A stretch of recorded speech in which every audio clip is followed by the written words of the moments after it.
know he just here. He gonna take it and keep it moving. You know what I mean? Keep floating. The floater is like it's like a Swiss Army knife, like a jack of all trades. You know what I'm saying? Got the video, the audio, Renaissance man. Yeah. Harlem Renaissance, Maryland Renaissance. You know, cause it's like media Renaissance. Floaters Renaissance. Floaters, the media Renaissance. They say some people go to college, coming for your heads. Some people go to jail. You know what I'm saying? Some people go to Harvard. Some people go to Yale. I'm here with my two good brothers. With the Georgetown Hoyas. Okay. You know what I'm saying? One of the biggest schools in the country. Talk about basketball history. You got John Thompson. You got Allen Iverson. You got Alonzo Mourning, Patrick Ewing. You got a lot of great history. And these two fellas right there are regarded up there with everybody I just named. Talk to them. When you speak of legacy and hard work since they was kids, you know what I'm saying? I seen Chris. Our special guest today, Chris Wright. I seen him when I was like 4, 5, 6 years old, playing for Maryland Madness. Rising Stars, yeah. The Rising Stars, yeah. And you just going getting after it. Yeah. Youngins. Should have beat them niggas, but you know. Hey, listen, sometimes it's tough. It's tough. In high school. It's tough. Hey, but let me flip the mic to you. Flip this way? Yeah. All right. But on top of that, what he said, I'm also a fan. One of my biggest things about Georgetown, we recording? Yeah. One of my biggest things about Georgetown, before I went, I was like, yo, I'm a fan of all these niggas. And I remember playing Chris in high school, and the stories leading up to this, it was like we was playing like a living legend. Like this nigga's 18, 17, 18, already like this. Always been a fan. I got to go there with Austin Freeman, Jay Clark, who's, a bunch of dudes I was fans of just in general. But it's good to have my brother here today, Chris Wright. We'll talk to him about some good things, and you know what I'm saying, Floaters episode, whatever it is, just enjoying it. Yes, sir. Appreciate y'all, man. Happy to be here. Happy to be a part of it. You know what I mean? Build with y'all, and let's rap. Let's talk. Let's rap. Let's talk. First off, me and my man got an endeavor going on. TBT. We can lead with that. Talk to us, TBT? Man. Break it down to us. The team. TBT. So all of that. So just kind of put an understanding on it. Last year we competed in the ABL as well. So I'm kind of big on the dub. A few things. Yeah, got the dub. Easy. I'm big on a few things. One is about, whatever my name is associated with, whatever schools, whatever organizations I'm associated with. I like my stuff to look good. You know what I'm saying? So, and if I feel that there's a need or a place that I can be creative to help out, that's what I'm going to do, because that's associated with my brand. And then so Sims, everything we did at Georgetown and how we carried and how we moved, I feel like that's always going to be a part of us. So if the brand is bad, right, we need to do something to recreate the brand. So part of my thing was creating Dawg Talk, which is my company. And it started out as a podcast, but it's evolved into a lot more. And so we putting a team in the TBT. So what I want to do is, we got a lot of dudes that's playing pro. A lot of people don't know about it. Georgetown got a lot of pros. Yeah. A lot of pros. A lot of us. We deep. Yeah, all over the world, pros everywhere. So I was like, man, we need to start hooping. Mm-hmm. We need to get this back, doing what we do to try to give some type of momentum to the program and to what we're doing at Georgetown. So that was my whole thing. And then I'm like, okay, we'll be another incentive for guys to come hoop, because dudes don't be wanting to hoop in the summer. Keep, right, be real about it. Give them some money, you know what I mean? Yeah. So I figured out a way with some other people that we can try to entice people to come by, throw a few dollars just for a game or two. So that's what I started doing. So the TBT is just a continuation of that. So we putting a whole Georgetown team in. Whole Georgetown. Everybody, nobody outside of Georgetown. It's only us, only Georgetown people. And how big is the pot this year for the TBT? It's $1 million. A mil? It was $2 million. I was still hoping it would be $2 million, but it's $1 million. What indicates the bag, like how much you getting? Like, with the shares? Yeah. I mean, I mean, not the shares, but how much? Like it was $2 million. How come it's not $2 million? The sponsors and shit probably backed out. I'm guessing. Yeah, This is my first year being a GM of it, but I'm a part of it too. Yeah. Shout out to my man Lump. I don't really be hooping in the summer like that either. Right. But this summer, stars kind of aligned, and my man presented me with this, and right, go and try to win that bitch. Absolutely. And I always be trying. Me and Sims be in the gym all the time, so I thought it made sense for us to all get back in the gym, get after it, hoop. You know what I'm saying? Kind of relive some of that shit and try to get some money while we doing it. Right. We all love hooping, so why not do it for some bread? I get paid as much as possible. Yeah. Why we you can't? win it. What y'all say the prize was? A meal. A meal? It's a Dang. meal. Yeah. And how many ways you got to split it?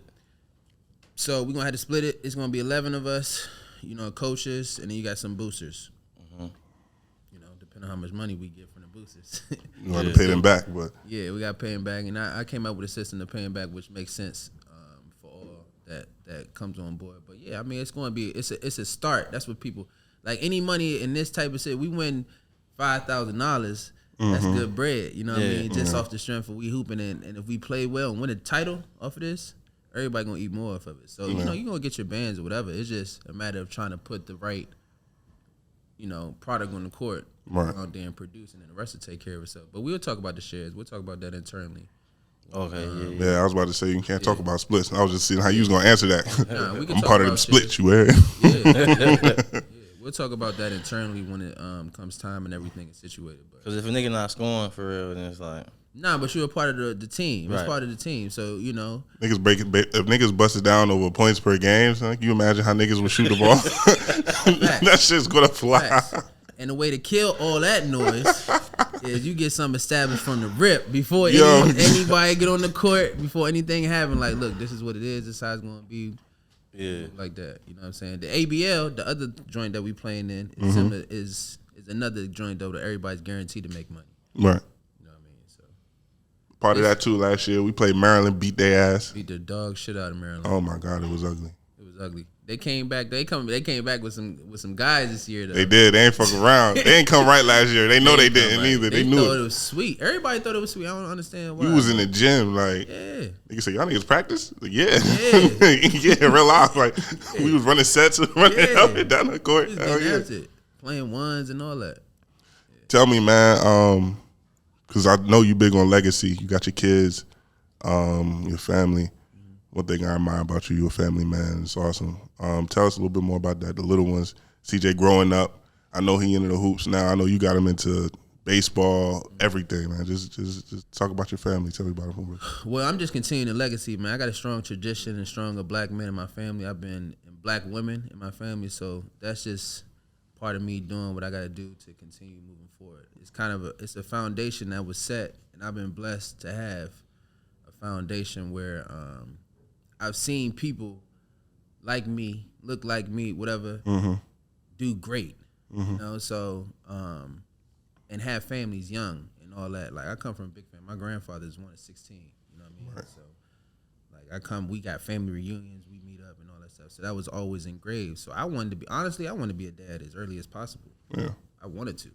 I remember in college you was talking about having kids early. I was like, nigga, you tripping, nigga. Always. Like I ain't. And you did though. That's how I always was. I always wanted kids early. So I mean, that was just part of how I want to with my family. I just like them experiencing the overseas life. I had one child that was born overseas, so it's just been. I enjoy that shit. It's just part of this. That's just how I want to move. Yeah. How I prefer to move because that's who I trust. Yeah. I'm big on hanging out with people that move the right way. Yeah. And you one of them people. Yeah. And in line with what you trying to do. Yeah. In line with what you trying to do.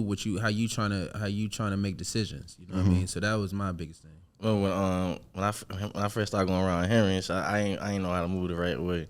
Yeah. This nigga was moving wicked. So. We talked about that. Is there any friends like in your circle who like you had Absolutely kind of like, hey bro, we don't do that around here, or absolutely we don't take no pictures when we right here. Absolutely. Or it just it's just a certain etiquette that not saying you got to be anything other than yourself. Yeah. It's just a certain way that you conduct yourself. It's a certain way that you should, a standard that you should hold. And that's what I respect. That's what I like the people around me to respect. And yeah, one of my partners and all that fall in line, we all check it. It's just how it is. It's no disrespect, but shit. Shake back, Yeah, it happens. Tripping. Be grateful you got them people to tell you. Yeah, so, I kind of I've been having the same circle for a long time, because I stay in my lane. I do what I do, But yeah, you got to check that. It's definitely some cats. I ain't going to name my man's name, but he be out there wilding, doing dumb shit, and we got to check him all the time. But he understand that too. He respect that. We going to check him. Yeah. You know what I'm saying? And anybody else, vice versa. Just like I would do with you. Just like I would do it. You know what I mean? So that's just how it go. What's your relationship like? Like, is it like a big brother, little brother type thing? it started like that at first. At first, when we first kind of met each other, when he was coming in, like when we first started having a relationship, it started like that. I would say, just because I had a little bit more experience at college than he did at the time. Right. You know, so it started like that, but it became like a, you know, just a respect thing there. You know what I mean? Like that's, you know, I fuck with how he move. He, you know, respect how I do things and vice versa. So it wasn't never like no big bro, little bro. Even though we would have discussions, me and him had many discussions about a whole bunch of different topics. You know what I mean? But nah, it was never big bro, little bro. I ain't never really look at it like that. You know, I don't really look at big bro, little bro type shit. To be honest with you, Right, if you cool, you cool. You know what I mean? Shit, just brothers. You can learn from it. You can learn from your little brother. Yeah, I heard some advice you gave Henry. And I told you before that that I heard it, but to quote it again on camera, Henry Niggas plotting your downfall. well, let's sugarcoat the story a little bit. Henry had a bad morning. Let's say that he had a bad morning. Wasn't no bad fucking morning. It was a bad couple months. Oh yeah, real shit. Shit, nigga, it was a bad couple years. Yeah, it wasn't no bad morning. This shit was rough. I got the elementary version of the story. Oh yeah, I was there. Listen, I was in the story. This is my man, Lumpy moment. we trying to enjoy it. It's real rap. This is how it went down. So me and Sims was roommates. You know, like that's what I'm saying. We eventually became. What was it? Your sophomore year? We was roommates. Yeah, my sophomore year. Your sophomore year and your junior year, because it was my junior senior. Yeah, we stayed in the house 2 years. Damn. That's what I'm trying to say. Oh my god. So it's a lot of shit. Wow. Yeah. Wow. Yeah. So, but it just the relationship ain't really. I don't know. It was always a respect thing there. Oh, but let me get to what you the story. Oh yeah, the story. Yeah. So Henry was like, yo. I think Henry was probably telling me to try and give me the same advice though. You feel me? Yeah. So he's like, yo, Chris Wright told me one day, yo, like, fuck is you doing, yo? Like, big as shit, yo. Like, get your shit together, yo. You gonna be fucking working at Home Depot or some shit. Yo. One of them tall ass niggas working at Home Depot every day. Every time I go into a store, I see a tall ass nigga. Like, damn, that could have been Sim. Just couldn't get together. It was Pier 1 though. It was Pier 1. It was Lens Crafters. Was it Lens Crafters? It was Pier 1. I'm telling you, bro. I remember that shit is ingrained in my shit. Pier 1, the big green sign, right? So this is what happened. I'm gonna tell you. I don't even know if I ever told you this part. So I'm trying to get through Father Kemp class. Right, you know, Father Kemp got the religious class and all that. Shout out Father Kemp. Father Kemp, yeah, shout out Father Kemp.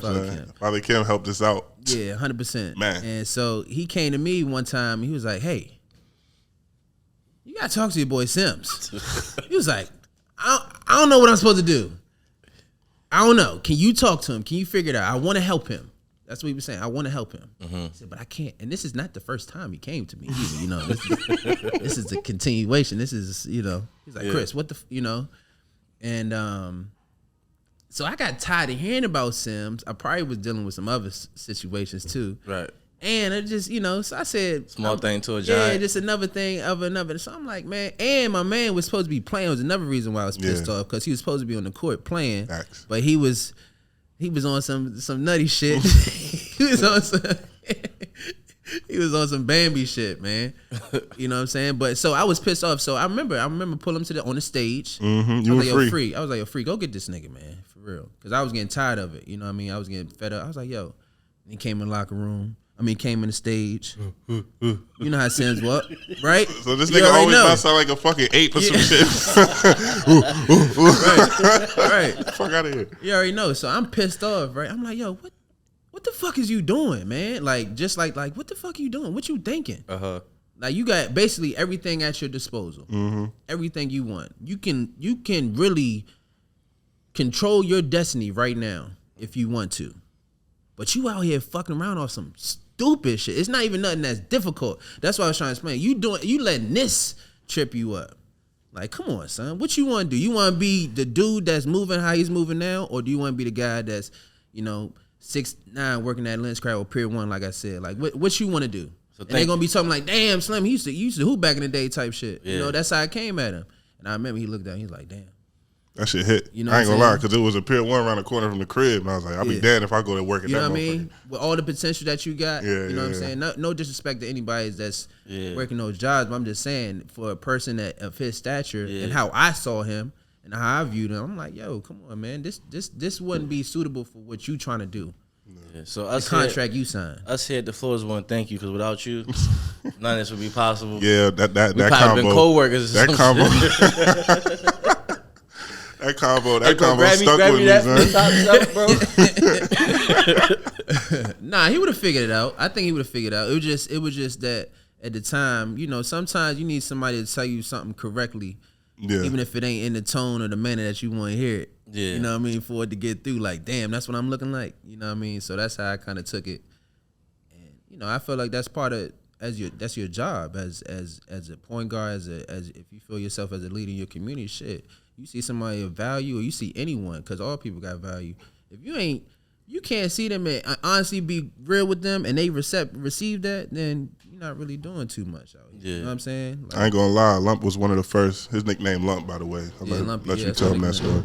But you was one of the. I've had some great point guards like in high school, even like AAU. But you was one of the first to really like not only like lead a nigga. You trying to lead this nigga for the good on the court, but off the court as well. Absolutely. I mean, you was one of the first teammates that I had that was like, yo, fuck is you doing? Like, yeah, do this, come move this way. You know what I mean? Like, Yeah. big. It was a real big brother relationship at first, for sure. Yeah. And then, coupled with some other shit that happened in college, a ton of shit.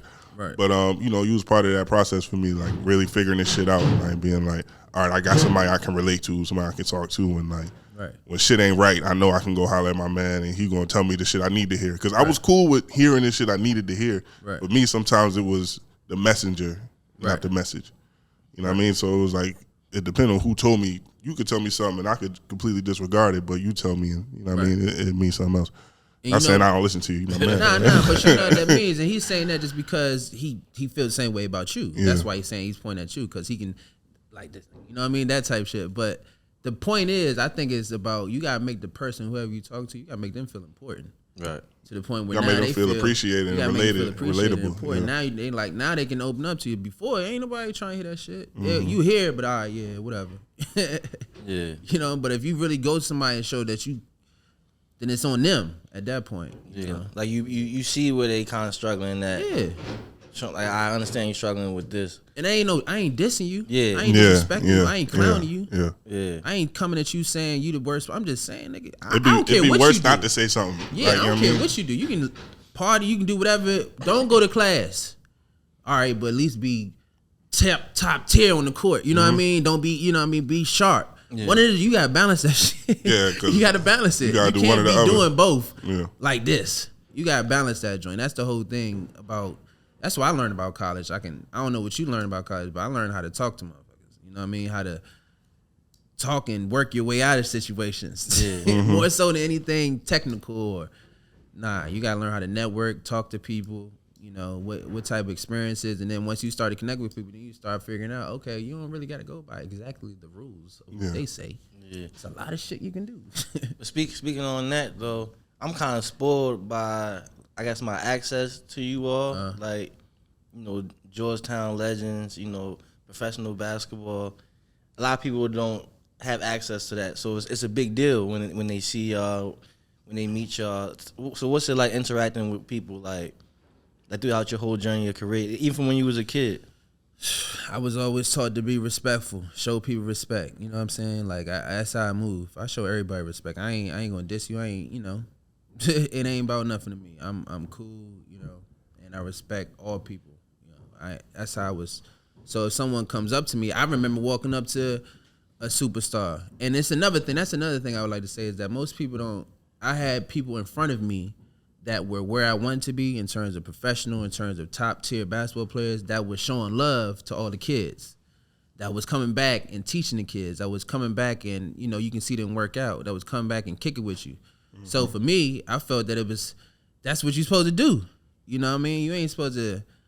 So I stayed. I ain't leave. I ain't go nowhere. I went to Georgetown. I literally went 2 miles on the road from my high school. You know what I'm saying? Because I felt that, like, if we can get this shit jumping here, ain't nowhere bigger. You know what I mean? So I always kind of looked at it as like they the same as you. You just got a talent in this. Somebody else got a talent in somebody else. So why not just show respect? You know what I mean? Because you only as good as people remember you. So, I just show respect to all people. Because some wild motherfuckers out here too. You don't want to run into nobody. Yeah. on a bad day. Right, and they got something to say. Yeah, you know what I mean? So for me, I just be cool with everybody and see what, I ain't falling for nothing, but Right. You know what I mean? But I respect everybody. Let's touch a little bit more on college. Yeah. Like I said, I've always been a fan of yours. What do you think about, like, I know the Princeton, I don't want to talk about that shit. Was that an offense? The Princeton was It's the a offense. university. It's a university. That's been translated into an offense. Yeah. But just talk about like the growth just as like a player. Like when you left, like when you were in college, at Georgetown we played a certain way. There was a lot of shit when we became pros. We didn't really understand I know I didn't really understand because we never really, like, we defended it, but we never really ran it ourselves. It wasn't really part of our offense. What was the biggest that you feel like learning curve that you had coming from college to the pros? That's a great question because I remember this time period. I ain't gonna forget this time period. Like when I came out of school, the biggest thing was to remember to be aggressive all the time, offensively and defensively. Like to always be in attack, even if you're on defense, attack defense like you're on offense. You be in control of the offense. You know what I'm saying? Right. Like that kind of mentality went away in college because of the way we played. Yeah. You know what I mean? Yeah. Like, so I had to learn. And then the pick and rolls. Yeah, which I love to do. That was for me. Which I love to do, but we never did it. We never did pick and rolls. And that's a big part of the pro game. So the biggest thing for me was is having a mentality. Because I remember I come down the court and stuff, make plays, and people like, yo, why you not being aggressive? I'm like, you don't know how. He was open. I didn't think he said you was open. I was like, oh yeah, but you know. And that's the kind of mentality we had with Georgetown. We'll use the whole 35. Whole joint. Run it down, squeeze it. Run it down to the whole joint, bang, hit a shot at the end, but that's how we'll play, So that was the hardest thing, to be constantly like being attacking and feel comfortable attacking like that. Yeah. You know what I mean? I think that's big, feeling comfortable doing this shit. Feeling comfortable playing fast, feeling comfortable making quick decisions, because we ain't played like that. Yeah. That was the biggest thing. And pick and rolls. Never defending. I wasn't worried about defending. Yeah. I could defend. I ain't tripping. But the offensive, like getting that killer back, you know what I mean? Like that was the toughest. When did you find like what you feel like is like your niche? When you're coming out as a pro, and that's one thing they hardball. Like you got to find your niche. You got to find what you good at as a pro, and kind of lock into that. For me, it took me probably 3 years to figure mine out. 2 or 3 years, probably. I learned I'm really good at the pick and roll game. Really good in a system, but I learned my niche, and once I learned it, I just kind of hammered into it. What did you feel like your niche was, and how long do you think it took you to find it? If it took you a while, I knew what my niche was. The routine took me some time to figure out. What do you mean, like? So I think as a pro, you kind of know how it is. You kind of got certain routines. Some people call it. JT3 used to have weird ass shit that he had to drink the Pepto. Oh yeah, the Pepto like, before the game. Before our coach, my nigga, he used to have to drink Pepto Bismol before every game. So that shit was crazy. Guzzle that shit. Like on some like for his nerves or something. I don't know. I don't even know if it was nerves for at that point. I think it was just a ritual that he did after a while. I don't even think it was nerves because he did it nervous every game. Nah, I don't think so. Playing American, you nervous? Yeah, right? We playing Savannah State. No disrespect, but. You ain't that nervous. You know what I mean? You might be nervous against Calipari. Who?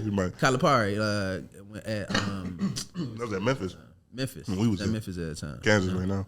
Derrick Rose and all them. Yeah, okay. Y'all play against Derrick Rose? Yeah. That was the year before me, I think. That was the year before you. That was my freshman year. Yeah, I know. Like in the media now, there's a lot of viral clips going around, like of like NBA players talking about matchups that they had to go against, like. You seen Jeff Teague lately been talking about like guarding Curry, or Pat Beverly talking about guarding Curry. Do you have any stories like that where you guarded somebody? Listen, man, as a pro, my rookie year, so my first year, when I came out year 2011, that was a lockout year. So after the draft, I ain't get drafted. After the draft, everything shut down. There was no conversation until further than June 25th is the draft usually. You know what I'm saying? After that, everything shut down. So you ain't talking no coaches, no personnel, no workouts, no none of that. Summer league, nothing. So my first year, I ain't had none of that shit. So everybody went overseas, right? This is when Darren Williams went to Turkey. Ty Lawson went to Lithuania. Guys was going all over the place, And then the NBA guys was torn playing pickup. That was that time. Man, we played my rookie year. I was in Turkey. Played this dude. Shout out to Mir Chapman. I never forget. And we playing them. And my vet, shout out my vet, David Dixon from Houston. He was like, yo, you gonna have to lock up today, young fella. Like, he get busy. And you know, I'm young. You know how I go, son. I'm like, I ain't trying to hit none of that shit. Right. You know what I'm saying? Boy, this man had like 30 in the first half on me. And it was all just grown man buckets. Like, bink, bink, bink, step back, pump fake three, bang in your face. Like, I'm like, ooh, nothing I can do. You know what I'm saying? That was my first real, like, these pros is real pros. You know what I'm saying? Yeah, like, it's people that you always playing against people your age. But as a pro, you playing against this nigga been doing this for 10 years. He been doing this in this pace, in this league, in this situation for the last 8 years straight. And you just got here today. You just got here, and you on the island with him. All the refs know him. All the coaches know him. All the players know him. You just gotta pray. You just gotta get hope. Through it. Yeah, you just gotta you gotta compete. Lock down. Yeah, yeah. You know, and that's what it came down. And I competed. You know, I did my thing and all that. But nah, that was the first one that was like all right. You know, like all right, you gotta. It's levels to this for real. Like it's really levels to that. I never forget. Mir Chapman whipped my ass. You know what I'm saying? And they won. Like damn. Yo, get your ass bust and lose it. It's the worst shit in the world, man. Like, oh shit. And yo nigga be the one with 35. 35, 8, 4. Shit. You don't even want to walk out to the bus and nothing, you don't want to see nobody. You straight to the gym the next week. You ain't talking to nobody, nothing. You don't say nothing to nobody, son. Nothing. You don't want no talk. I used to watch film. Like, what did this nigga do to me? Like, I gotta watch it. So next time you ain't doing that shit again. And that's how you happen. Then when you go back and watch your film, right? And that's what I did. When you go back and watch your film, you like, damn, I was opening up. He kept doing the same thing, and I kept going for it. Kept going for it. Second time, it was a different story. That's how I learned how guys really are when I watch it on film, and you can tell they taking advantage of the shit that you won't even understand. Like, you can see it, but you don't understand what they doing. Like that's how Kobe was. Like you see what he doing, but you don't really understand what he's doing. You don't really understand the nuances of every aspect of what he's doing. Yeah, like till you watch it and break it down, watch it over and over and over and over again. Like, oh, he knew this nigga was coming this way to turn this way on this foot because the help don't come from this side. It come from like he knew to keep his foot right here. Yeah, to position here to keep the ball from going. He knew that's the shit that really be when you break it down. You can go down the rabbit. It's like listening to one of them Jay-Z bars back in the day. You know what I'm saying? Yeah. You throw one of them joints, like, damn, he was talking about that. And you just learned and at 30. You just catched it right now. You know what I'm saying? Like, that's how it is watching some of these dudes as professionals do their craft. You know what I mean? In basketball as opposed to rap. Yeah, but not to cut you off. Can we get a floaters drop from you, Chris? Yeah. Which one? Like, yo, Chris Wright, shout out to the floaters. We here. All right. Threw me off on that one. Yeah, me too. I'm glad I ain't gotta do it.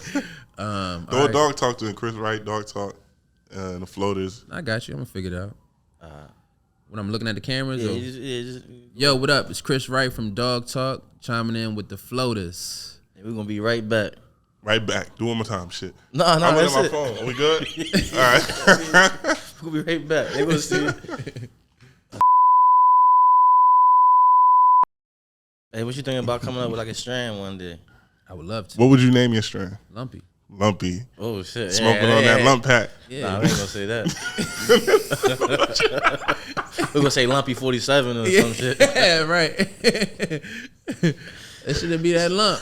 So, do you know the process of doing that? Nah, not right. I'm trying to learn. I got the knowledge behind it though. You know, I did some deals with a dispensary. I'm trying to learn. I'm trying to infiltrate, but niggas be selfish with information. We can rap on that. I know some people we can connect with to talk about with that shit. You know, if I want my own strain. I'm naming it after my mother.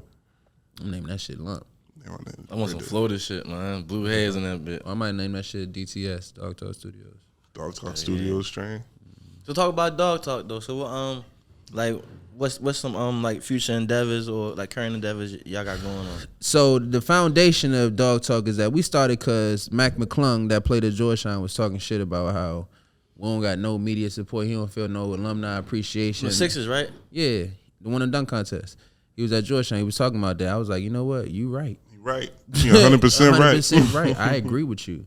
You know, and like I said, my name is associated with any brand. I feel like it's at some point if I can control and do something about it, I want to have some, some say in what's going on. So I said, all right, let me, it's a space here, it's a niche here there's nobody doing something. I'm currently doing things. It's the wave where everybody going. I think it makes sense, and it'll be hot. And it was during the pandemic. Everybody sitting down. Right. So I had my own platform to kind of just be my own artist and just talk to everybody. You know what I mean? And I was like, fuck it, might as well. So that's how I started, and I just started rapping to Sims. I started rapping to Pat Ewan, Jeff, KD, Quint Cook, Nolan Smith, coaches, everybody. Yeah. You know what I mean? Just to see what your perspective, and people was fucking with it. So just off the strength of me just doing something, not planning nothing out, not having no idea, that's how Dawg Talk was created. You know, just off of, just doing something out of passion. That's why I'm still doing it, 3-4 years later, and it's getting some momentum behind it. Yeah, that's how I started. So we started by doing that, started doing interviews in the podcast game and all that stuff. And we started doing events. The first event was the ABL event last year, where we kicked Maryland ass. We got footage of that. We got, we was mic'd up and all that stuff, which was cool. And this year we starting to, what I've been trying to do now is because of what's going on in the communities and stuff, partner with nonprofits and stuff in the community on the south side of DC, up in Uptown where I'm at and stuff like that, to try to help at risk youth, you know what I'm saying, and try to put on different events and try to put on different basketball type situations for them, just to get them outlet, just to get them off the streets for a minute and just show them different things, introduce different things. And we're partnered right now with one right across the street from Blue High School in Southeast. It's an early childhood development school, so we're doing some things and then trying to, just increasing the brand, man. We want to get into, documentary style kind of content creating and all that type of thing. So it's a lot of shit we doing, man. Do you have a finalization of Dawg Talk, like what you want it to be? Yeah, Dawg Talk at the end of the day is going to be an education, health, and sports facility program designed to help community, designed to help. Like a YMCA type of thing. Okay. Absolutely. In a situation where whatever Boys you're and into, Girls Club type shit. Absolutely. Where people are into whatever they're into, arts, whatever they're into creating, like what you guys have. They into sports, education, whatever we can provide, hopefully from different people in your community to teach and grow your community. That's what I wanted to be about. Okay. So that's what I'm reaching for at the end of the day, and and giving kids and all that stuff, and creating content for kids and showing them different ways, because there's so much shit you can do out here. You know what I mean? And I got kids, so I want them to see different things too, different avenues they can get in to kind of, earn their keep, and have fun with it. So right. That's what I'm doing. No, that's fire. That's fire. Like, because those are all key components. Everybody want to be healthy, right? You want to be smart. You want to. I think the rec center is kind of like lost today. It is. You know what I mean? Like I can remember going to the Oliver Rec down the street. Of course. When I was young, my aunt used to work there, and like it was everything there. Like, well, everything that we had, like a little court, a little tennis court out back, playground. It was stuff to do, arts, and what I mean. It was just stuff to like super daycare, basically. Right, that's what it is. It's a place for you to go. Yeah, but I know, and it's vital to the community. You don't really hear about it too much. My son is young, so I'm gonna start getting into the game with daycares and all that stuff soon, or camps and stuff like that soon. But I don't really hear too much about them like I did when we was younger. They still around, especially because of how they doing things now in DC, where everything, they just did a whole reconstruction of all the rec centers in DC. Mm-hmm. So all the rec centers in DC are brand new, brand spanking new. I'm talking about glass and all type of shit in them. You know what I'm saying? So they packed up for a lot of activities for the kids.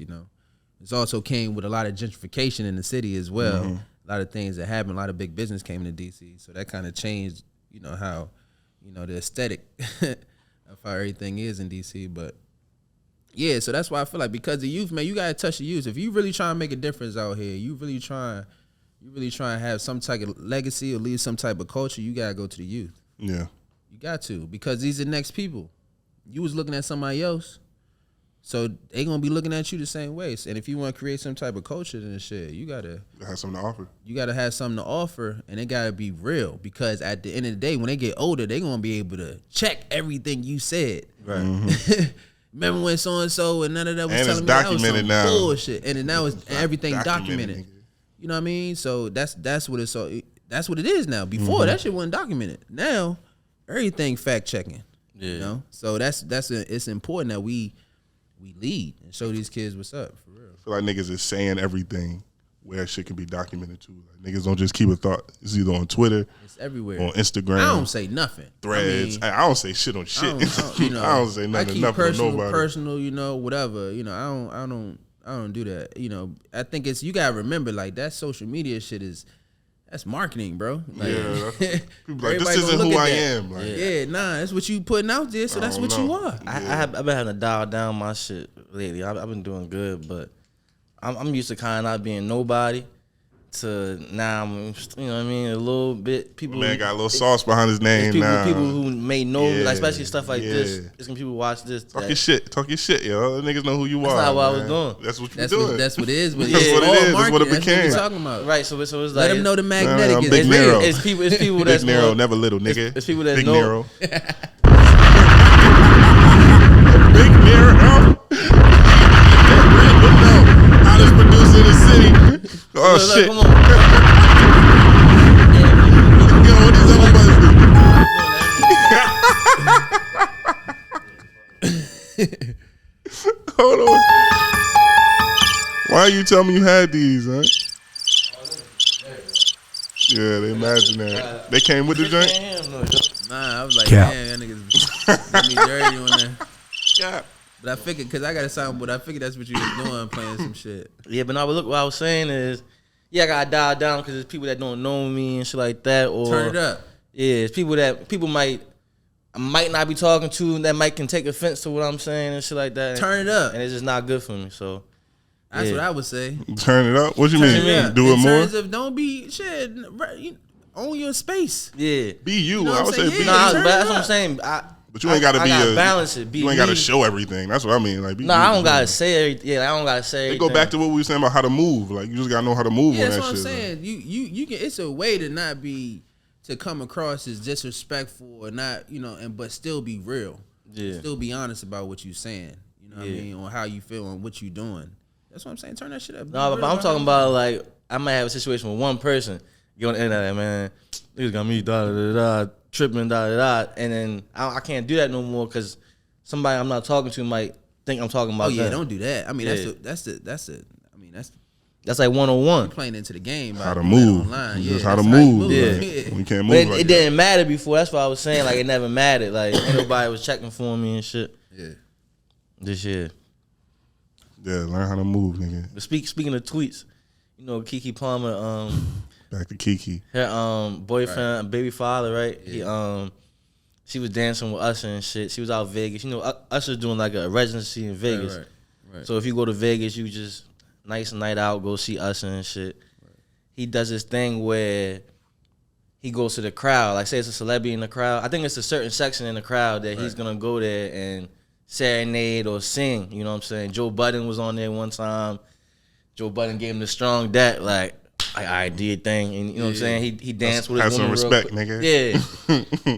So Keke Palmer went up there. She was in Vegas. She was with her girls and shit. She had one of them Fashion Nova type dresses on with the ass out and shit. I hate them dresses. And yeah. Sick of them dresses, dog. Sick of them joints. Just sick of seeing them. Like. Yeah. So Usher she did like a little twirl around for Usher and shit like that. So her boyfriend got on Twitter that night and was like, what do you say? Like, what are you doing? You're a mother. Like, he was like, it's the dress for me. Yeah. You're a mother. And he was tripping. He brought up the wrong shit for me. I don't really trip off the dress. Like, did you see it? Yeah, I saw the whole thing. What you think about it? What you think about it, man? I want to hear y'all opinion about it. What's your She was swinging on his neck, turning around so he could see her ass. Like, I don't trip off the dress, honestly. Me, the dress is the dress. Whatever. You can't tell no woman what to wear. I feel like it's a respect thing. Like, you got respect for your husband, your man at home. Like, you probably wouldn't walk out the house a certain way, just like I wouldn't walk out the house a certain way just because I got respect for my shorty at home. But you don't do that. You flirt with him a little bit, like dance, move, put your hand up, shake a little bit, and then sit your ass the fuck down. Why you hanging on this nigga neck? Like, come on, you winking at him, then turn around so he can see your ass. Right. Nah, that's out of line if you got a man at home. Like, come on. In my world, I'm gonna say like this. You know what I mean? If your lady's about to go out, right? Mm-hmm. I don't think. First off, you gotta be that's a whole nother conversation for another time. But yeah, if your lady's about to go out, she come downstairs and this is what she got on, or she about to go out. I don't want the kikis out if I'm not going to be around. You know, I don't want the cheeks. I'm just That's being how honest. I feel. If I'm around, we should wear something. Not you can, but you should wear something. I mean, like that I'm not going to tell you what to wear. I'm not going to tell you how to govern your shit. Whatever you want to do, it's your body, your choice. I ain't tripping, but I'm just saying, like, I'm gonna be like, yeah, you gotta go change that, bro. Like, you know what I'm saying? So I feel like this should have. I don't know what it was between them, but I feel like this could have been a conversation you had before she even showed up. If it was about the outfit, because that's what it seemed like he was talking about. He wasn't talking something about that. He wasn't talking about the serenade, and he wasn't talking about none of that. He was saying, "This is what you wearing. Ain't you supposed to be a mom?" You know what I'm saying? So I'm gonna just address what he addressed it. Yeah, he addressed which was how she was dressed, and I agree. But I wouldn't say that online. Nah, that's what I'm saying. That's a conversation I'm having with her. You know what I'm saying? And that's how I would carry it. I'm not saying she can't wear that, but for me, I wouldn't be like, yeah, you can go there. I like that. Go ahead. You know what I'm saying? If I'm there with you and we sitting there, because my thing is like, even it's still, not like I I'm ain't trying even to. with you. I mean, that's just me though. But my thing is like I'm never policing what you wear, but like I said, it's a respect thing. And as a man, like if I know how men think, and Right. you know what I mean, I know if I see a shorty walking in with her ass out, there's attention. Absolutely. I'd rather you get that. With attention breeds everything else. Niggas making attempts. And something could go left. And if you don't got nobody there to protect you while you wearing this skimpy ass dress out, like what you gonna do? And it's your birthday. Your girl's hyping you. Yeah, you know what like I'm saying? Usher pull up. If Usher start singing to your girl, it's a rap. It's you know what tough. I mean? That's so tough it's like, to deal with as a man. Already, and then the cheeks out too. The kiki's out. But you don't think Usher like a professional or like? I don't care. Like a massage he doing his therapist, job. like, It ain't nothing to do with Usher. He doing what he's supposed to do. She dictate her own actions, bro. She not up here getting So paid. Usher getting paid. How y'all feel if that was your girl? I look. Sit your hot ass down. Come You on. know what I'm What's saying? wrong with? What's up? What you doing? Like, But what you doing? let me. I don't care about the dress. Let me be devil's advocate real quick. So you saying like as long as you with it, right? And you saying it's to protect her, right? They could spin it like on some like that's kind of like some possessive shit. Like yeah, it's me. Nigga, You like, can spin everything. Yeah, nigga, it's me. Nigga, you see that? Okay. Like you see a nigga looking like. I mean, if it's my shorty, I should be able to do that. But if if you're not there and she's still behaving, is it different? I'm a traditionalist in a lot of ways when it comes to like relationships and shit. Shout out to my parents. They be married 40 years in August. Congrats to You know what I'm them. saying? So like, I got a lot of respect for that type of partnership, connection. You know what I mean? That means you got a partner. And you like if y'all go, if Floaters is 40 years down the line, imagine the stories y'all can tell as business partner. You know what I'm saying? Imagine the shit that you go through. You know, so I respect that. I respect what it represents in a black household too. So for me, I'm traditionalist when it comes to, I'm like, I don't think you should be wearing that, shorty. Like I just don't. I'm not gonna come at you crazy and all that. If that's how you want to be perceived, and that's the attention that you want, just understand that that's what's going to come because of what you wearing. Now, if you cool with your son and your daughters and me sitting there and that's cool with that, then that's on you. You know, and that's how it is. I'm not going to trip though. I'm gonna let you make your decision, but just give you something to think about. On your way out. Hey, just know if you doing and if you doing it, I probably won't be there. When you know a situation. You know a situation that replay in my head a lot. When I was in a relationship, I had took my girl out DC and shit, right? And she had like on this yellow dress or some shit, and she was dumb fat, right? It was some like older nigga, right? He had on some dread. He had dreadlocks, dark skin. He was kind of like stocky, chubby or whatever. Like he looked at her and was like, she had on tan that day. See, he was like, damn. And then he seen me, and he was like, you blessed, my brother. Yeah. Did he disrespect me? Did he see you initially? I think he got caught up in the moment and then saw you and was like, damn, I ain't mean to do it like that. But at the same time, like, you blessed, King, or some shit like that. You good. That's the best way he can what else he supposed to do? Yeah, what else he supposed to do? You got to show the utmost respect. Well, nigga will jab you. Yeah. That shit just caught me so off guard. I'm just like, what the fuck is you looking at? He's looking at you, you know what I'm saying? Yeah. Nah, I don't know, man. I don't think he was trying to be disrespectful. He was trying to cover himself. Yeah, but I think back then, like my mindset when I was in a relationship, I definitely would have had big issues with that. But now, kind of like, I kind of understand like women like they be just wanting to express themselves. I mean, this is a male dominated show right here. Right. You know what I'm saying? So if a female was on here to have a female perspective, it'll be a different perspective. You know what I mean? But I think it is important, and you gotta have some type of principles. Yeah, that's how it got to be some type of respect in there. Like, so you don't be going on Twitter and everybody and we talking about shit in your relationship. That shit had nothing to do with nobody. You should know, because men interpret love, respect as love. Like is a big part of love. So it's like if I know you gonna look out for me even when I'm not there, right? Or you gonna have my back, like that means something. Like you respect me, I'm gonna treat you a little different if I know you respect me to the fullest. Right. Absolutely. Speaking of respect, though, light skinned Keisha, she's on Power. She got the racks out in the classroom and shit in college, and she was on a podcast with her boyfriend, right? And her boyfriend was telling her like yo, if I cheat on you, you're not leaving me. Like, she's like what you mean I'm not leaving? He's like, yo, I spent too much money on you. We've been together so long and shit that you just not leaving me and shit. Like, what y'all think about that? She's saying that who's not leaving? She's not going to leave if he said that she's not going to leave if he cheats. Because he spends so much money. They've been together so long and he spent a lot of money on it. So I'm assuming if he cheats like one time, he's saying she's not going to leave. She'll probably be mad, pissed off, but she's not going to leave. I mean, it's a lot of women that go back after the man cheat. You know what I'm saying? So that is not crazy to say. You know what I mean? Like, women get attached. So do men. Yeah. You know what I mean? We think we can have a 10-minute situation. That should be done, and we on to the next. Not even think about that. But women think different. You know what I'm saying? We think with ego and testosterone and all that. We got nuts and shit. Women think with emotions, feelings. So not all women, but the nature of women. You know what I mean? So for me, I'm like, it's a little different. How we look at cheating versus how they look at cheating. You know what I'm saying? And I think some women, if you are honest enough, if you respectful enough, if you whatever, they'll be like, yeah, I mean, they'll get over it. And I'm not suggesting you can go they'll get over it. I'm not suggesting that anybody should go ahead and do what they doing. Like, nah, I'm just saying, like, that's just a reality of the situation. That's no disrespect. But I think a woman can have more reason and understanding than a man can. Because if a woman cheats on a man, it's, in my mind, it's out. It's a wrap. Why though? Cause I can't trust you.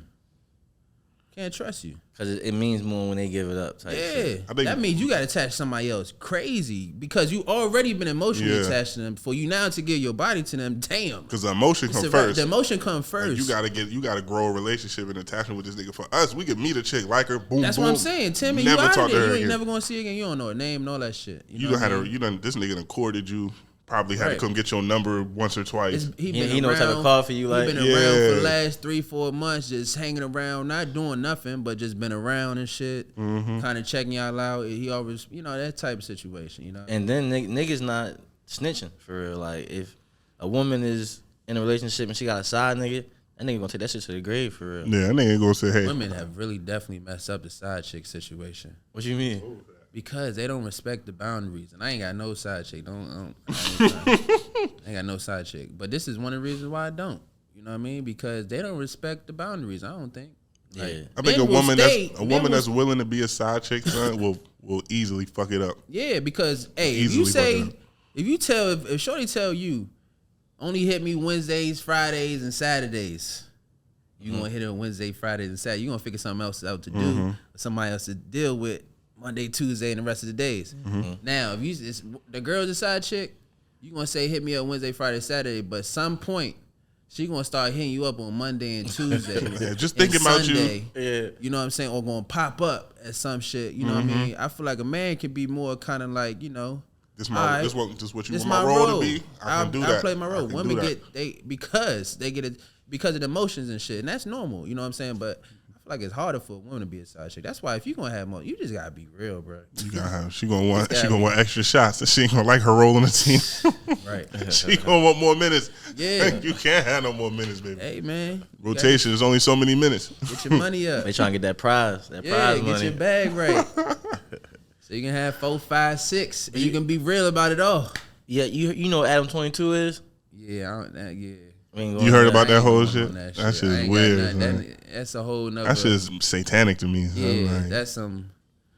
That's Summer League. What you think about Summer League? Son? That's kind of how people want me to move with the podcast shit. Like just do shit for clout. Not that extreme, but I feel like you gotta be a certain type of person to where it's just like content over everything. You know what I'm saying? That like, shit is sick. You gotta sell your soul. When this podcast shit over, I'm still be So me. with the Adam 22 situation, what you What I think about? What are you asking? I think he about? did that shit for clout. Like all with his all wife. Yeah, all the brothers that he had on his channel and shit. They left. I think they do this shit now. Community. Absolutely. Yeah. I mean, so it's just like to get the buzz back going type shit. So it's like you really at the expense of your manhood. Expensive everything. Everything. Yeah, expensive everything. I don't agree with that. Yeah. You know Not what at all. I'm saying? Like, Not at all. I'm not gonna be. Yeah, my wife is in the porn industry, and we talking about it face to face. About how you feeling about it, you know what I'm saying? I'm After not you in just that got world, punished by a light pole. and she's telling you she's whatever, you know what I'm saying? I don't even want to talk on their relationship. I don't even want to talk about that shit. But I'm just saying that type of situation, I can't relate to it. And then it just seemed like it's an opportunistic type of situation. They keep talking. They keep bringing it up. He keep talking about it. Like nobody really cares unless you keep bringing it up. You know what I mean? So and my thing is like, so in a month. When this shit die down, what's he gonna do next? Yeah, what's next? Right, you gotta keep doing crazy. Yeah, you gotta like, keep it up. You know, that's why it's hard for a lot of these people and entertainers, especially in the content game. If your shit ain't real, that shit hard to keep up. Yeah. Your shit real, you gonna have storylines and storylines and storylines. You know what I mean? Right. If your shit is real, your shit ain't real, then Yeah. You gotta create. You don't have to create a storyline. Yeah, you can create a story around what you at. We can create a intertwine your real storyline life right here. Yeah. That shit will be fire. We already talked about it off air. Right. Yeah, that's why I like just keeping it organic, talking to people that we really fuck with and shit like that. Versus just trying to get people on here that's going to boost us. But you can do that too, though. I'm not saying don't do that. Yeah. You know what I mean? I'm not saying you got to X everything out. Yeah. It's like being indie versus working with a major. Right. You can do both. Right. But you build a solid core, then you go get that. So you can talk differently to the other person that you want to talk to. Right. You can do both. You can swim and you can sit on and you can be in the on land. You can do both. Right. You know what I'm saying? You can be in the ocean or on land. It's just how you going to move. Yeah. You know? And where you going, everything is negotiable. Negotiable. Everything. That's a segue. Everything. Negotiable. Damian Lillard. Right. Trying to negotiate. Right. What do you think out he's of gonna Portland? Look. They told him you should have been left. You know what I'm saying? They said you must not want to win if you stay in there. He winning. Now he trying to leave. They saying, he doing. Well, from what I'm hearing, they saying some people saying he doing too much, or you know what I'm saying. They saying he not going to play if he gets to another team. What's your thoughts on that? Like not going to play. Who the fuck said that? They say he not going to go to camp or some shit like that. Oh, he not going to go to Portland camp. Yeah. No, or if you trade him to a team, you say that's not the Heat. He not going to play. Yeah. I mean, he got leverage at this point right now. I don't think Dame doing anything wrong. I think Dame is solid as they come. He stay in the gym, he raps, he take care of his family. Everybody else would just be talking. He be with the same, he be with his people, whatever. I don't know how he moves, but from my point of view, you don't never see him writing nothing crazy on social media. Yeah. You know what I'm saying? He do what he do. He like what he do, and he stay out of the way. Now, the media just always keep making these headlines. Yeah. How you been there 11 years and been running the shit over there, and every time you keep talking about he need to get traded. He ain't making them storylines up. Yeah. You know what I'm saying? He ain't making them storylines up. I like the trade to Miami, though, for him. Excuse me. Because I think it works with just the mentalities and identities. Miami got the collateral for him though. Like they got enough. Yeah, for him? they got Hero. What's your package? What's your package if you trying to make that deal? I think it got to be a 3-team joint for real. Yeah, that's what I think. He too big. Like yes, he's such a game changer. Of the entire NBA because he's moving. That's why we ain't seen a lot of crazy moves yet because it's waiting to see what happened with the Dame. Everybody re-signed and kind of signed a little minimum shit or, re-signing with their teams. We ain't seeing crazy movement. You know what I mean? Like, that's what we was talking about. We was having a conversation. He was like, you think so-and-so worth this amount of money? I'm like, man. we was talking about LaMelo because LaMelo got like 260 or some shit like that. He's like, you think LaMelo worth? I'm like, hell yeah, he worth it. First off, they got to pay that shit. First off, the NBA You got to get this money off the books. This money out. Yeah. You got to get this money off the books. But 260 for him, though, is crazy, he's shooting son. 10 threes a game. It's been he played 2 years, 2.5 years. He was an all-star in one of these 2 years. 2.5 years, bro. 260. 260.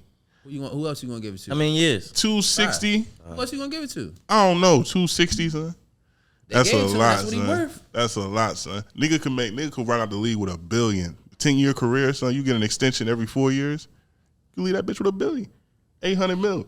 On the other side, though, what about Russ taking, like, it seemed like a pay cut for the Clippers? It was like 2 years, $8 million. Russ got his money, though, so I mean, I really wouldn't even trip. coming off of 48, 50 million years Yeah, I in don't his think contract. So he 2 years paid. of $8 million ain't going. I think for Russ's longevity of extending his career, he got to go to somewhere that he likes. Money can't be it ain't an issue right now. Right. You got to go somewhere where he fits and he's comfortable because every step is important. Just like every step in our career, at this stage of our career is important on the decisions we make. Because we had one little slip at 33, 34, 35. They're Right. nigga, there's too many other ones out here. Right. Appreciate your service. You're a good dude, but the business is going to be the business. You know what I'm saying? Right. So more so than the money this year, because we see Dylan Brooks get $80 million and Russell Westbrook get, you know what I mean? Like, I think it's more the fit. Now, if he plays well, the money going to take care of itself. Yeah. Fuck with Thomas. You send me little inspirational texts and shit now? For real? Ain't do none of that before. Fuck with Thomas. You be needing them inspirational shits? I mean, I don't know. I don't think you know you need them. They had an ammunition. I'm about to say, I don't think you know you need them till you get them. You know what I mean? And you be like, damn, I needed that. You don't know till it hit your phone and you read it. Like Drake said. But She said, some people told me I fell off. I needed that. Drake his favorite artist, man. He's so corny. I can't stand that nigga. He out light skinned him, son. That nigga hot. Go ahead. He corny as shit to me. Drake. Let's talk about your music interests, though, because we got similar music interests, man. You got on the Griselda fit. Yeah. That's Griselda right there? Yeah. Yeah, that shit hard. Boop, boop, boop, boop, boop, boop, boop, boop, boop. You was one of the first niggas outside of probably you and Justin. I got one shirt made one time, and he be. Like, that's not even what I'm about to say, so chill. All right. Like, this nigga, was son. right Nah, I'm about to say it's a say- compliment. It's a compliment, though. Nah, you don't got to worry about me saying that again. Yeah. But I was saying that just listening to the type of music that like I was like was really fucked with the type of music that I fucked with. Yeah. You and we used to be in the crib at Georgetown bumping that shit. Man, my man used to be on the first person I knew that knew every song Lil Wayne ever came out with, word for word. Word for word. I was in Every my single prime, one. nigga. Every single thing. Name something. Playing video games, just mumbling that. I'm like, yo, this nigga's crazy. Man. What is he doing? Why does he know everything? Yeah, nah. Musically, I I come from a kind of a musical background. You know what I'm saying? Like my uncle is a professional saxophone player. I got a cousin that's a professional guitar player who just came out with an album. He travels the world. It's an album named Blue Diamonds. It's only on vinyl right now. He got it on vinyl. Yeah, my Put the mic a little bit closer to you. Closer. My other uncle, he used to do his little thing in the industry and stuff like that. So I kind of have and then my grandmother's a music teacher for like 50 years.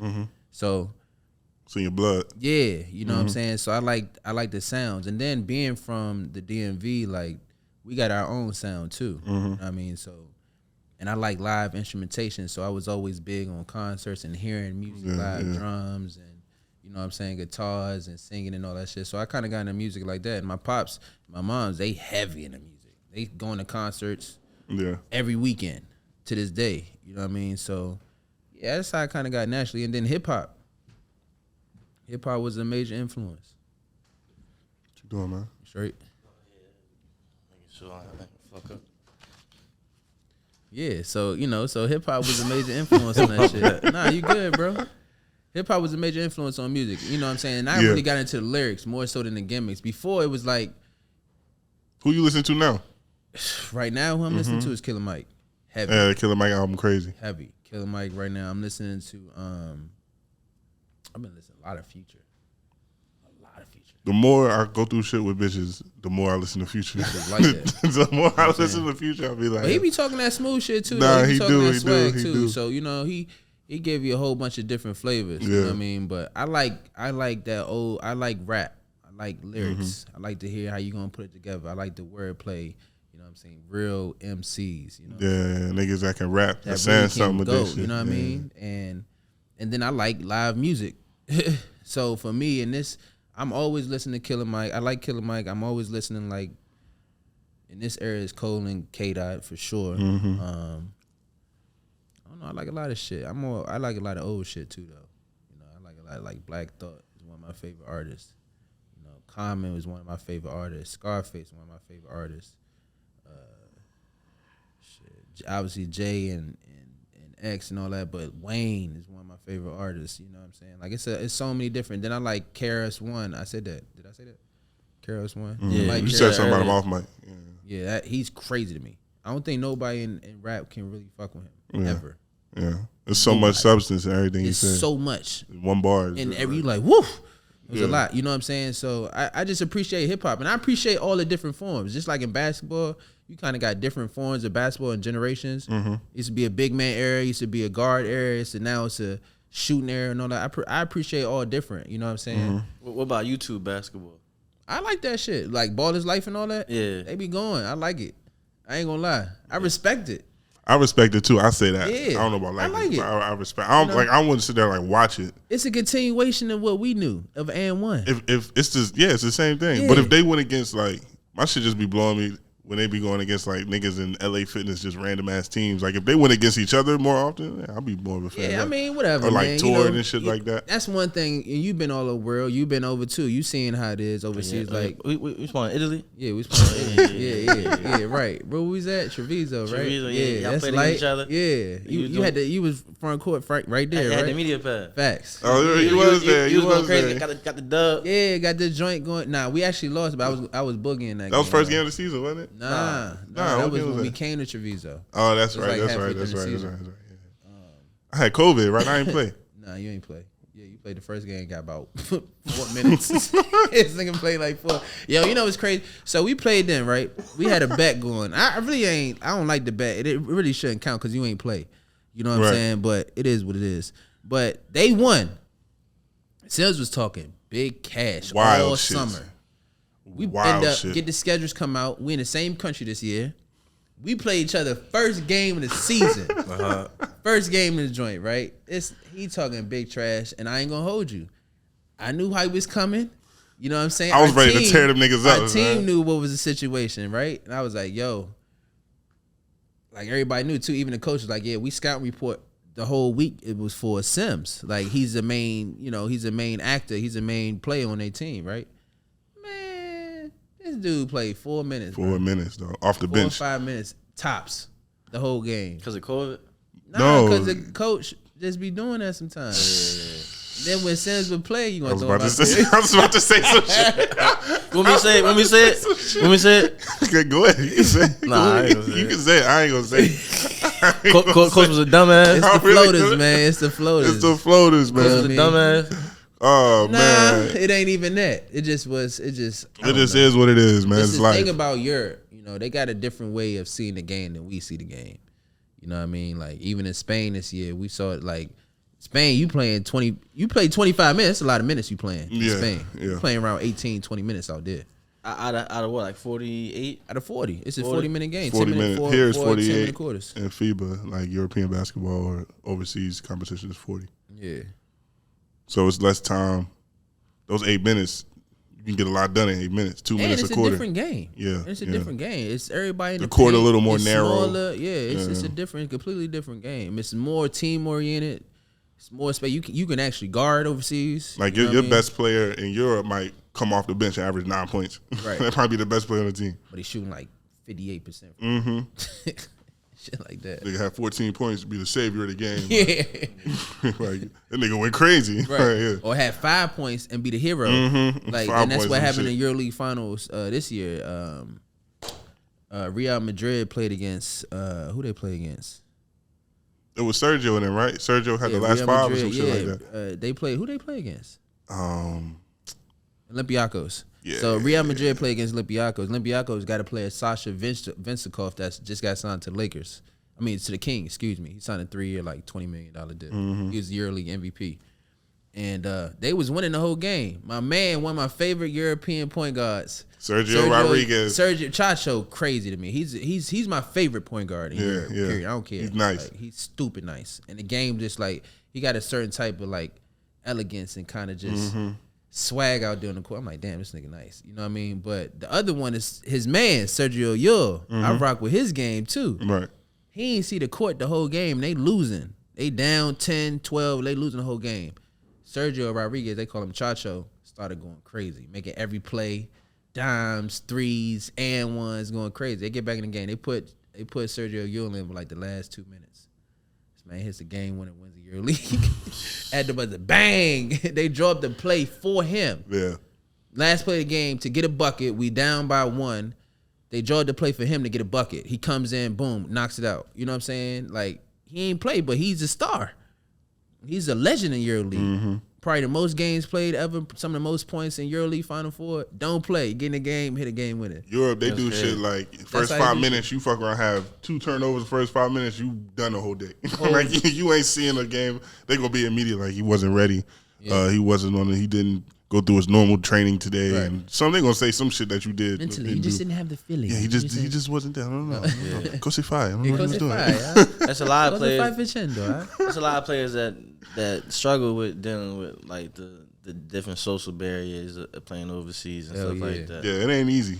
Hell yeah, it ain't easy. Absolutely. Especially if you go over there like by yourself. I can preach to that. Like when you by yourself, like it's some days where you just like it's just like you going through the motions. Like you out there with your family, right? I'm out there with my family just for that sole purpose. Yeah. You know what I mean? That's what I'm saying. Like I made a decision. Like look, y'all I'm either going to stay.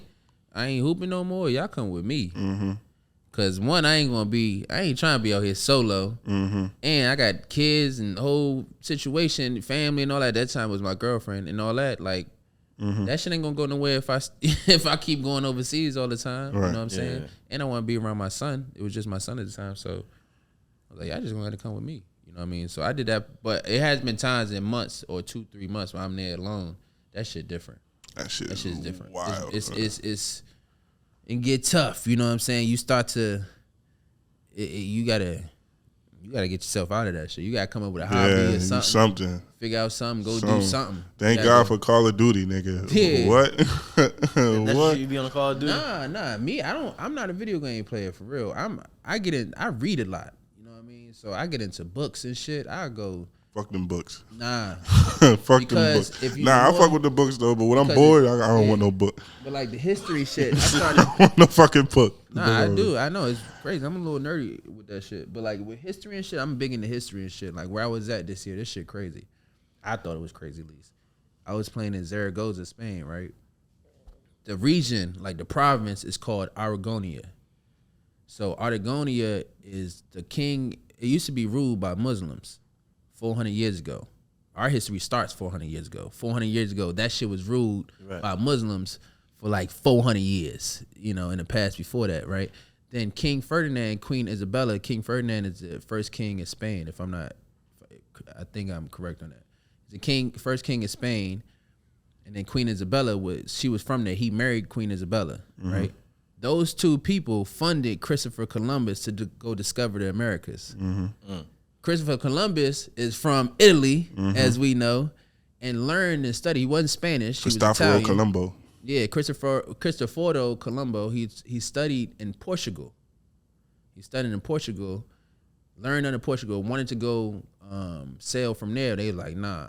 They rejected him from sailing there, so he went to Spain, and they sponsored him to go sail. And that's how we got our history and what we know as Christopher Columbus. And he's from Spain. Nah, that nigga ain't from Spain. He's from Italy. That ain't from Italy. Yeah, he's from Italy. You know what I'm saying? But that's the land that's a region of Spain that I was in this year. Right. Was Zaragoza. You know what I'm saying?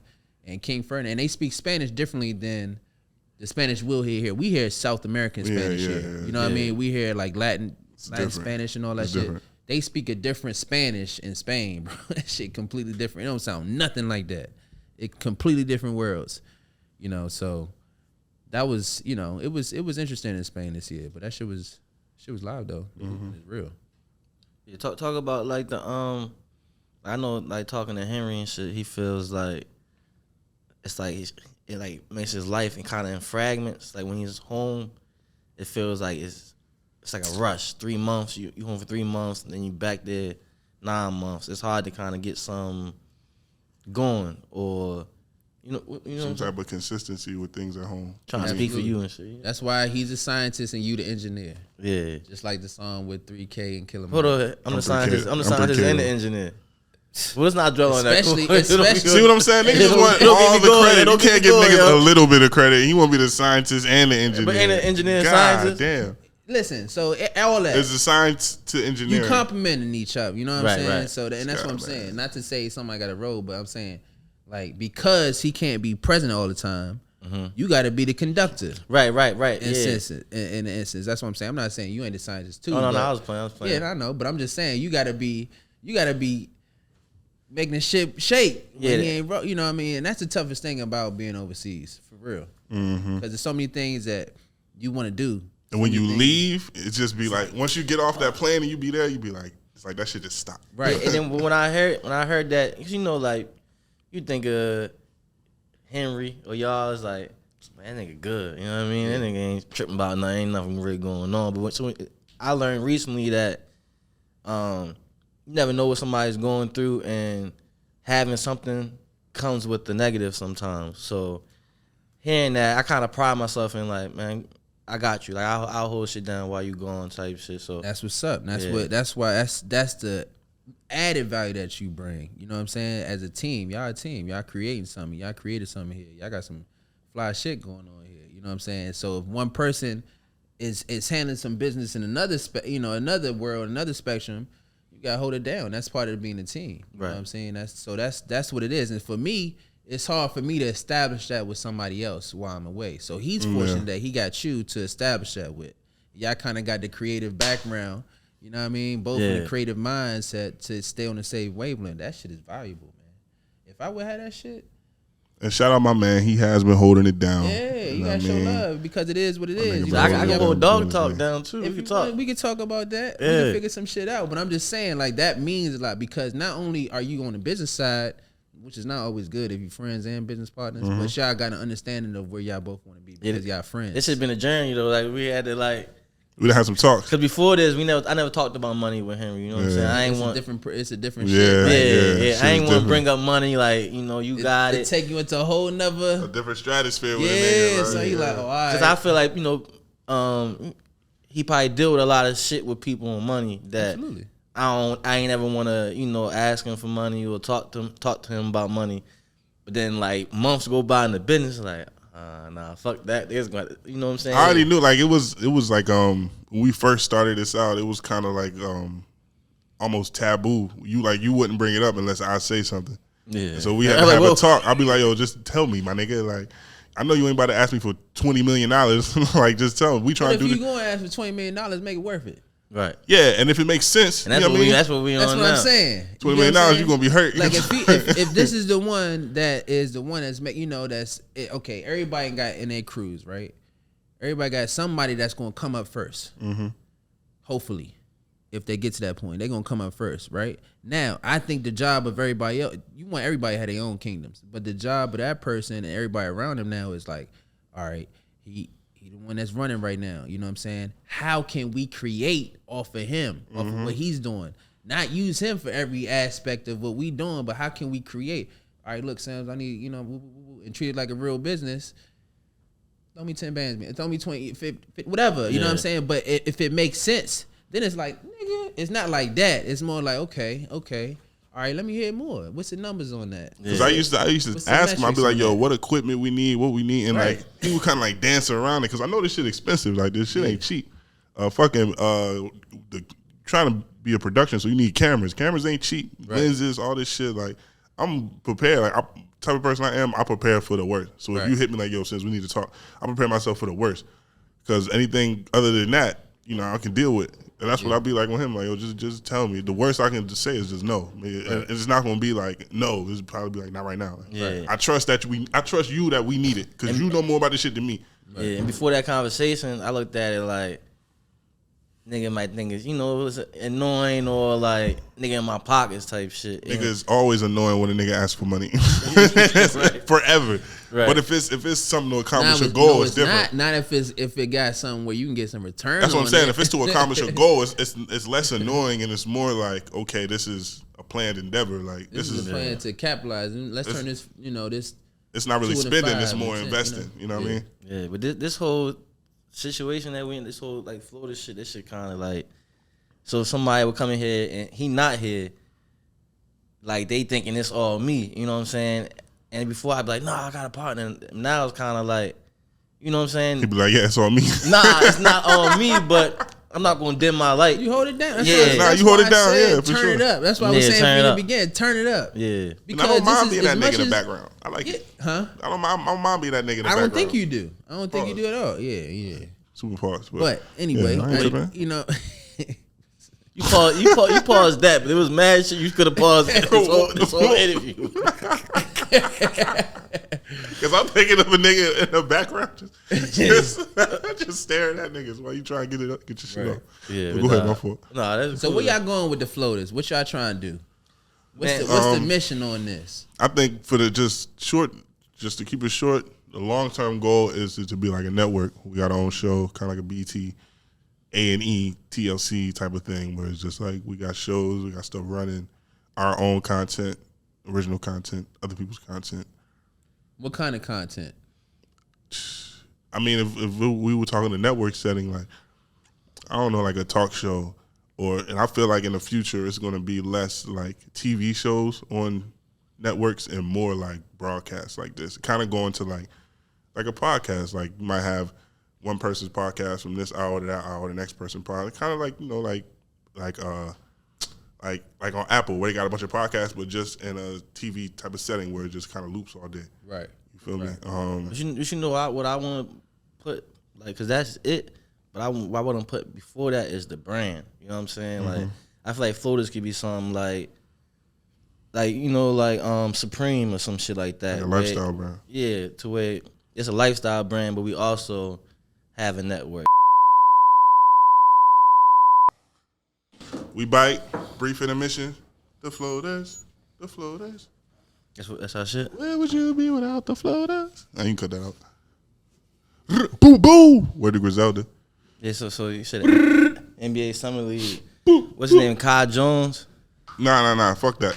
Gotcha. Well, tell me what you think. Tell me what you think. Tell me what you think. Because you watched Chet first year in Summer League. Mm-hmm. Did he play? He played, right? He played well too. He played well. Yeah. And Wemby is I think that's a perfect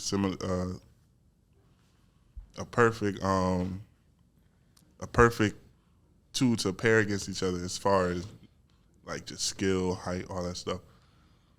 What do you think? Because my thing with Wemby was he's 7'3", he can do all this, but when it comes to contact, and this has not had nothing to do with him being small now. Even when he gets a little bit bigger, and a balance issue, I feel like he could run into being that big, having to deal with smaller guards dealing with him. Because if you put say he gets switched out on a Marcus Smart ain't no little nigga, and he get down, that's gonna be Wemby the top of his kneecap or some shit, like, you know what I mean? Like, so how do you the problem? I feel like I think the kid have a great career. I think it's gonna be awesome. Like, this is just me nitpicking because I love the game and I love to just have these conversations. Fell tall nigga to a fell tall nigga.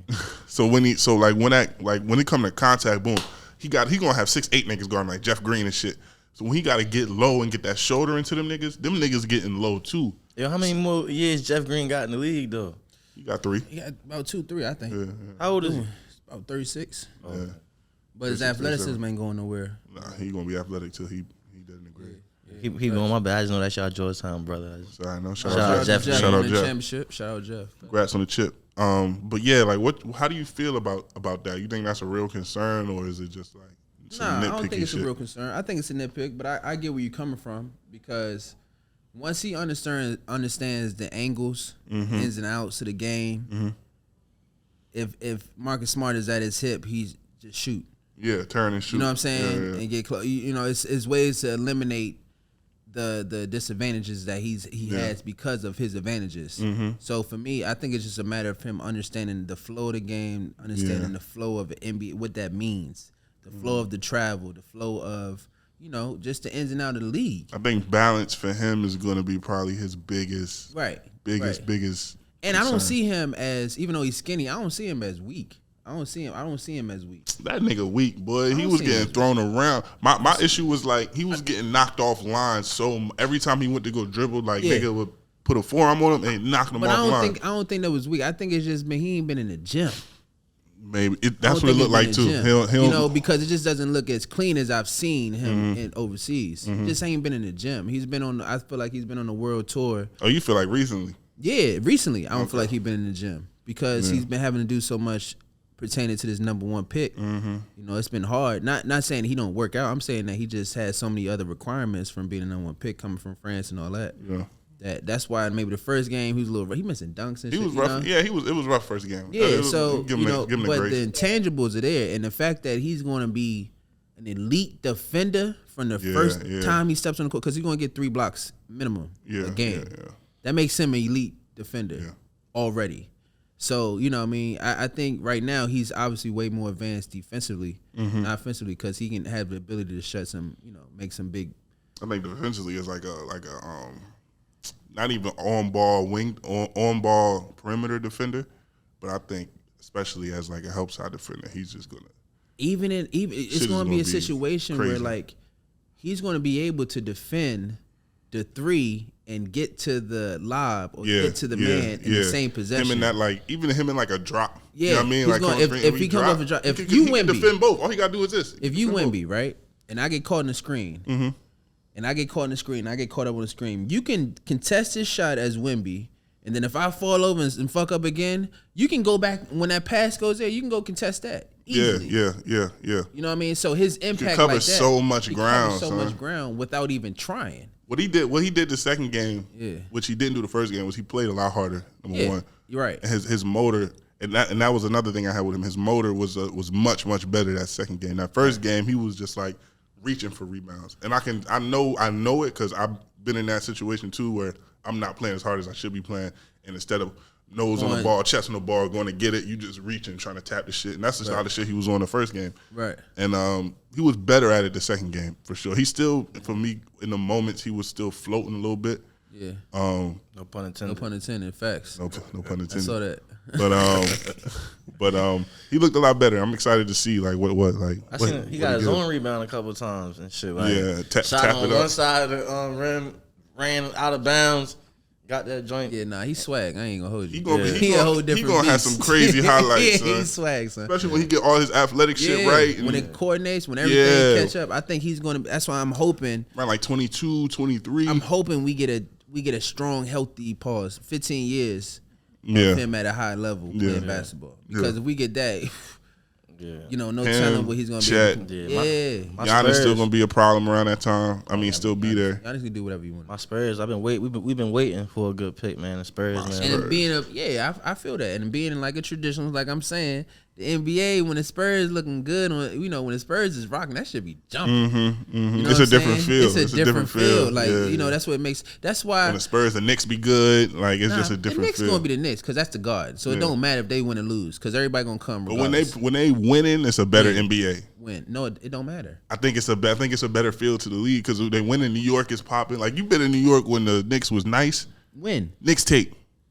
They weren't nice. It was average. It was nice. Yeah, that's what I'm saying. Like it was energetic, like, bro. They was like 6 in the East. It was energetic. Lost though. Like, first round. Niggas was excited to be. They was Eastern Conference Finals one year.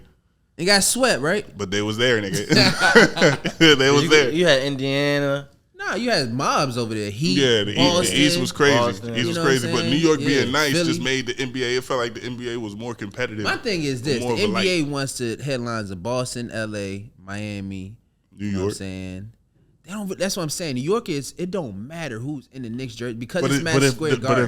But if they're good, it's better. If they're a good team, based off of what? Based off of what? There's just the energy. Because Knicks fans, Knicks fans are fucking like Philly fans. They extra. They love the Knicks. And I ain't trying to but it is, to be honest with you. It's like as a sports entity, it's like the Knicks are like in football, like the Detroit Lions. The Knicks and the Detroit Lions? They Or similar. the Cowboys. Or the Cowboys. I think you mean the Cowboys. But no, the Detroit Lions. Cowboys, Cowboys like the Lakers on some cool shit. Like, Oh, people yeah, want to yeah, see yeah, the yeah, Cowboys. Yeah. You know what I'm saying? Like, that's a gonna travel mega, to see the Cowboys no you know, matter that's what. a whole conglomerate. You know what I mean? The Cowboys, like the Lakers. Lakers gonna be over there in Japan too. Like, people wearing full Lakers gear. You ain't gonna see that, you know, with like no other shit. But I'm just saying, like, the Knicks ain't one of those teams. The headlines are the Lakers, Boston, pretty much Miami. New York is Golden in State there, now. bro. That's what I'm saying. When Now New they York are because when of the they're nice, logo. Because of the logo. No, but no, they don't I'm- care about them. I'm saying They when, can have anybody on I'm their just jersey. saying the feel of the league. Like when the league, I feel like it's at its best, or it was more fun to watch, is when New York is popping. Because ain't nothing like a booming. You done played in the Garden. We done played in there together. Right. When the Garden is booming, son, it's no place Absolutely, like that I on agree. earth, bro. I agree, but that should always be short lived. So I ain't, you know what I'm saying? You can't put too much, you know, like, I feel you. No, they haven't been there. This Yeah. year was the closest they got to being there in a long time. But and the they- way Knicks do things, they'll fuck around and do something to break all this up. yeah, they'll You easily know what fuck I it mean? up. Easily fuck it up. You know but what I when mean? they good, man, it's a fun. It's it's cool. fun. It's fun. I just hate how the NBA don't got respect for my city and the Wizards. You know what I mean? Like, Wizards is like they like the Generals. They the Washington Generals for real. yo, I'm they do extremely it so- excited to be here with Jordan. Like, this how they do it. It's like Porzingis have one good year in the league. Have career high field goal percentage, career high points per game. Yeah. They send his ass to Boston. There you go. Go have a good career now. Then we get we get the dude, no disrespect, but this is just facts. We get a dude that everyone has seen get punched in the face on national TV. And he comes and now he's our fucked up. go-to player. That's him for the rest of his career. Son. It You gotta is. remember It's that. a stamp, and you know it is. It happens in sports. We all seen it happen. It's just the fact that it happened and everybody saw it. You know what I mean? Like, I seen some people get punched in the face. That don't make me change perspective on them. Right. But you But know, the world, when the world when the sees world it, see it, the- like, damn. the world is like an entity. When the world see it, the perspective changes and all that Yeah. extra So you shit got comes Chris in. Rock and Jordan Poole. Goddamn. Yeah, Right. and they got my boys, man. Yeah, it's crazy. So they gave us Jordan Poole. We got Jordan Poole. We got Kuzma. Hey yo, speaking of punch in the face, y'all hear a lot of the clips about the younger generation saying Paul George is they GOAT. Yeah, I heard that. And I mean, it's a lot of grace we got to give y'all young boys because it's just like, what the fuck are you talking about? man? You don't think Paul George is you don't think he like that? Nah, don't say that. I never said that. I never said He that. might be the GOAT in his family. Paul George is like You that. never play against Paul George? He's I have played crazy, against Paul man. George. Paul George is like that. But I have like played that. against LeBron too. He ain't no Bron. I played against Kobe. He ain't no Kobe. But he nice. Don't get it twisted because Paul George is a walking like You played against 30, 40. like ever guarded him? No, I didn't have to switch out on any ball screens with him. All right, we gonna All drop covers. leave it alone. Drop coverage, drop coverage. Hey, Come on, get back. We're gonna leave it alone. Nah, Paul George crazy though. You know, Oh, I know what you fuck talking with- about. You trying to be funny. Nah, fuck this nigga, son. Speaking of punch in the face, Man, next topic, son. What we doing, son? I gotta get out of here. Wrap son. it up. Wrap it up, man. I did the intro. You do the outro, man. Wrap it up. Episode. Who knows and who cares? Of the A lot of floaters. people care. The floaters. Who cares about the number of the episode though? Nobody really cares because I don't remember. But welcome back. Glad to Yes, be sir. back. Glad to have my man with me, Chris Wright, That Lumpy. did Chris Wright in here with the floaters. You know what I'm saying? Yeah, that's him. You heard? Timothy McBride. You know what I mean? Yeah, My shout God. out to everybody watching it. Any last words, Chris? Shout out to the Fly God. Can we get a floaters drop real quick? Oh, shout out to the floaters in here with Dev and Sims doing the big. They got their thing going on. You know what I mean? Support the floaters. They coming. Yeah, follow me at Shooting Arrow. H Sims 14. My shit, man, boring. It's like the Step Brothers' longest fart type. That shit is nasty in the background. Right? I was hoping it would die between My the bad, yo, palms. it's a Dunkin' Donuts, yo. Yeah, go back. Where can I find you at, Chris? Shout out your handle. You can find me on Twitter at Dawg Talk 101 on Twitter and on Instagram. You can follow that's my company. But then you can follow me personally at Mr. Wright Senior. You got a YouTube page too, right? I got a YouTube page. You can follow Right World TV. That's my family YouTube page. And then Dawg Talk 101 on YouTube as well. So yeah, follow me. What we doing? The floaters. It's the We're floaters. gonna get out of here while this nigga dead farting in the mic. My bad. You gotta chill, bro. It's fat boy shit.